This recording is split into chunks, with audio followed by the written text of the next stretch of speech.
You're listening to the Bear in Mind Podcast, episode 117. A podcast uncovering identity, color, and love, where driving yourself crazy is totally sane and curable. Now your host, T. Vias. Today we're talking about goal versus action commitment. It sounds really kind of nerdy, goal commitment, action commitment. And I wanted to continue the conversation about commitment from the previous episode because I think, and I had recently put this into my mind because I focus on time management in my life and improving how I approach time. And it's a continuous process. And it was something I recently put together in my head. So I wanted to talk about it here since we were on the subject of time management. And then I also wanted to say this is going to be the last episode centered around managing your time. And I'm going to go back to focusing on breaking the cycle, ending the frustration in the following episodes. So commitment is basically being dedicated to something and getting it done no matter what. And there's a little bit, I think in my head, there was some confusion on commitment and the details of that, so that when I would think about commitment or even go about my life saying, okay, and I would hear other people speak about it, I'd be like, well, what does that mean in my day-to-day life? And when it comes to commitment, I think that if you can look at goal commitment and action commitment separately and then put it together, you'll understand the idea of being committed to something in your life. And also even you can extrapolate it to commitment that you see in relationships because it's not really a far stretch. So first I'm going to focus on goal commitment. Now, a lot of us don't set goals, and that's okay. I was somebody that didn't set goals earlier. And most humans have a goal. They think that they don't know what it is. And if you ever catch yourself saying, oh, it'd be nice to have that house. Like if you go to somebody's house, it'd be so nice to live here. Or it would be, oh, it'd be so nice to have that life. That is something that if you really want that house or if you really want that life, that is sometimes our desire for things can tell us about our goals. Even like, oh, it'd be so nice if I could wear that swimsuit in the summer. And what we don't do is we kind of stay a little bit in that desire fantasy and then we don't put it into a goal. And a little bit probably out of fear. I knew I was fearful of actually looking at my goal straight ahead and saying, well, I want that. And if I set a goal, it all of a sudden becomes real and a lot of stuff comes up. A lot of negative stuff came up for me. The thing about a goal is it's not there to beat you up and define failure or success. If you think about it like this, and this really helped me, a goal is there to give your life direction. It's to help your brain focus because your brain doesn't focus. If you don't give it something to focus on, it'll just choose something at random. And oftentimes that ends up being social media. So a goal really helps your brain focus. That's it. That's all the goal is. It's not there to say you're a worthy person because guess what? You're already 100% worthy. So having a goal or not even having a goal doesn't make you more or less worthy. So if there's something in your life that you want, like losing weight or having more connection with your family, you can set that goal and be committed to that goal. What ends up happening is even if we go about saying we want this thing, we tend to not do it anymore. Like we'll say we'll lose weight and then we'll stop. And then we'll want to have connection with our family and then we'll plan in family time and then we'll stop. And then we don't have that kind of goal commitment, like no matter what. And the way that can be solved is that really only choose one goal where your brain can focus on. And it may seem like, well, I want to have both. I want to lose the weight and I want to have connection with my family. But pick something for the year to focus on.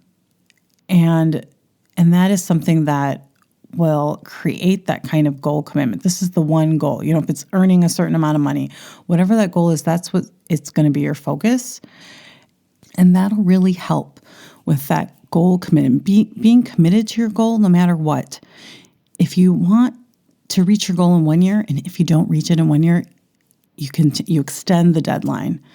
And if you're still like, well, I don't know which goal, and I totally get that, I'm totally like this, ask yourself why you want that goal and all the reasons. Know all the reasons why. All the reasons you want to lose weight. Is it you want to look good in a swimsuit? That reason counts. If it's for your health, list all the reasons. If the goal is to make money, what are the reasons? Really look at your reasons and then like them. And that'll help keep that goal commitment. And in episodes a while ago, I said I would follow up at the beginning of the year about my French goal. And this is something I'm committed to. It's not my focus goal, and you can have a little bit smaller goals, but this goal isn't something that's going to happen in a year. And I realized that, and this is kind of why I'm doing this episode now, is I came to some realization about my French goal. And in 2 years, I'm giving myself 2 years to reach my level of French. I gave myself until the end about a month ago, and I had made improvements, and I was really happy with my consistency of it. And I wanted to follow up with you guys because I said I would follow up, and I have made progress, but I haven't reached the goal that I wanted to, which is be able to work in the French language. And I'm giving myself 2 years for that goal. And I'm not giving no matter what. I mean, it's so easy right now to be like, oh, this is not working. And I have reasons. I like my reasons for learning this language. And part of it is professional reasons, and it's also a personal reason. My daughter speaks French fluently. So I have a whole bunch of reasons to learn it. And that's going to keep that goal commitment. You know, when it feels like there's days you don't want to do it, I have 30 minutes on my calendar every day to listen to French, and I don't want to do it. That's goal commitment. You know your reasons, and you write them out, and you know why. It's going to help so much when you can list them out and be really conscious of all of the reasons why. And that'll help you pick your goal, because when you have those reasons and you can see them, be like, okay, this is the goal I'm going to focus on for the year. So basically, to wrap up, that goal commitment is choose that one goal for the year, like your reasons,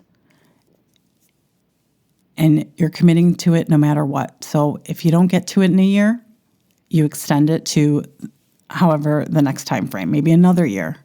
Maybe it needs to be extended to 2 years, and give yourself that. So that's how you know that that's the goal you're going to commit to. And the second part of this is action commitment. So how does that fit together? Because this is the part where when you do have a goal that's a year out, 2 years out, even 5 years out, it's kind of hard to see on a day-to-day basis where commitment plays in. And this is action commitment. It is the action that you're going to take every day or whenever you plan it in your calendar to work on this goal, whether that's exercise, whether it's studying French, is your only thing you're doing in that moment is committing to the action that you have planned to get it done. So if that's exercise and on your schedule today is to do yoga or run or whatever it is, you commit to those 30 minutes or the hour, and that's action commitment. Because a lot of times when we don't do that first part of the goal commitment, we haven't decided to give ourselves focus to, a lot of times we're like, well, we kind of negotiate with ourselves, oh, is this something I really want to be focusing on? But when we make that decision ahead of time and say, no, this is the goal for the year, the action commitment, we kind of cut out some of that drama because we decided, okay, we know these are our reasons. And I decided, okay, French, 2 years to get to a professional level where I can use it in a work context. So then when I go to put 30 minutes every day to do French, I'm only committing to that 30 minutes. That's action commitment. You're committing to that action that's going to get you that end result. So you're committing to the 30 minutes of exercise that's going to get you the loss in weight.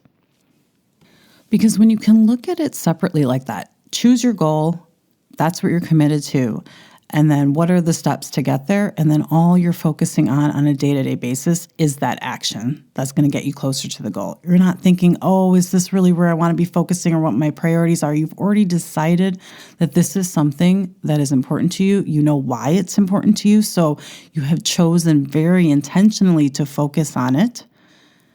and then you put in the actions that you want to take to get to it. And it brings the goal and what you need to do on a day-to-day basis so nicely together. And it frees up so much of that brain noise or that brain chatter that happens on a day-to-day basis when we see that exercise is on our schedule, French is on our schedule. We can just say, okay, I'm committed. What I need to do right now is only think about this commitment for the 30 minutes.